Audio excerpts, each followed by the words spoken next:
This video is the first in a series known as Complex Fraction Operations. In this particular video, we're going to summarize what you should already know about performing operations on integers. In case you don't know what integers are basically your negative numbers as well as your positive numbers. Now, if you are someone that struggles with performing operations on negative numbers, then this video is not really for you. Before you can start this video, you need to go back to a previous topic that I did where I went through everything that you need to know about integers.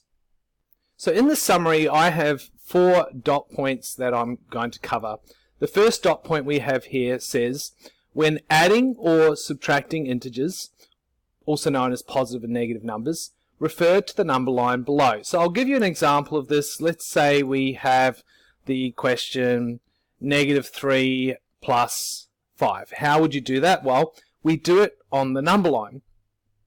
The first number is -3, which is where we start. We start on -3.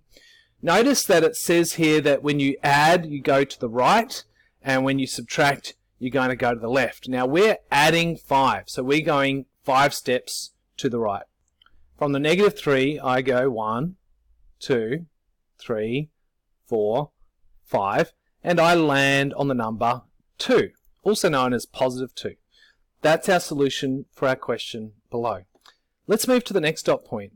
This one says when adding or subtracting negative numbers, remember that first dot point, subtracting a negative is the same as adding, and the second dot point, adding a negative is the same as subtracting. So I'm going to do 2 examples to illustrate each of these scenarios. Let's say I have the number -2 and I want to subtract a negative. Let's say I'm going to subtract -4. Now we'll put the -4 in brackets, and we do this for a very good reason. It's so that you know that this symbol is the subtraction symbol and this symbol is the negative symbol, so that we don't get mixed up. Now, it says that if you subtract a negative, which is what we're doing, it is the same as adding. So we can rewrite this as -2 plus 4.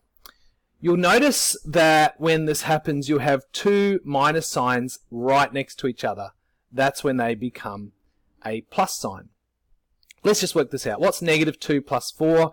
Well, we start on the first number, which is -2, and we add 4, meaning we're going to the right 4 places. 1, 2, 3, 4, landing on 2, also known as positive 2. So our solution will be 2.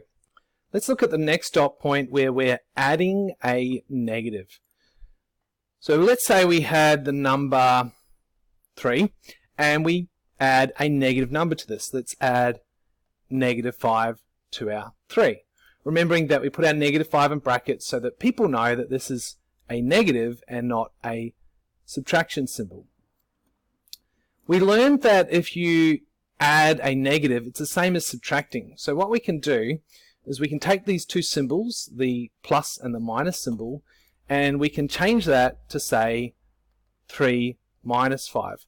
Just like previously, those symbols need to be next to each other in order for them to be changed into a single minus sign.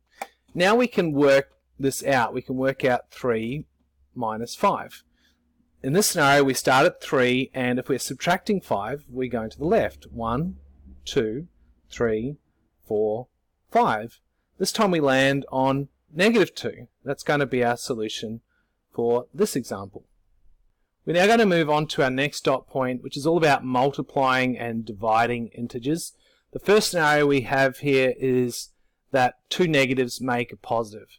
So what kind of example can we do for that? Let's take -3 and we will multiply this by -2. Remembering we'll put our -2 in brackets. What will this equal? Well, if we were to ignore the negatives, 3 times 2 is 6, and we're also told that 2 negatives make a positive. So since we had 2 negative numbers, our solution will be positive. It's just going to stay as 6. We don't need to put a plus in front of it. In our next scenario, it says if 1 is negative and 1 is positive, then our result is going to be negative. Let's look at an example like this. Let's have one positive number, positive 10, and the other number will be negative. We'll have negative 5. We'll put that in brackets. How will we work this out? Well, once again, we just ignore the negative first. What is 10 divide 5? Well, 10 divide 5 is 2. Now, we are told that if one of them is negative, which is our negative 5, and one of our numbers is positive, our 10, then our result will be negative, meaning that our 2 should be negative 2. The last dot point I want to look at is that we should always remember to follow the order of operations. When following the order of operations, I like to point out the acronym BIDMAS. It stands for brackets, indices, division, multiplication, addition, and subtraction.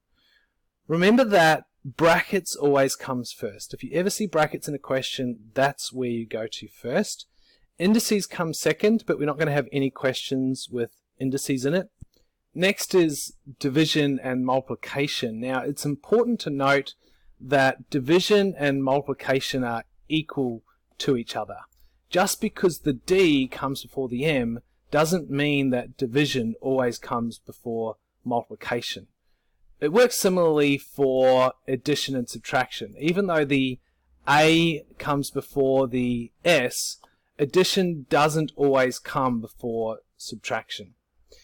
Anyway, that concludes our video just introducing the basic concepts we need to know from integers and also the order of operations. Remember to read the description below for links to workbooklets that relate to this video.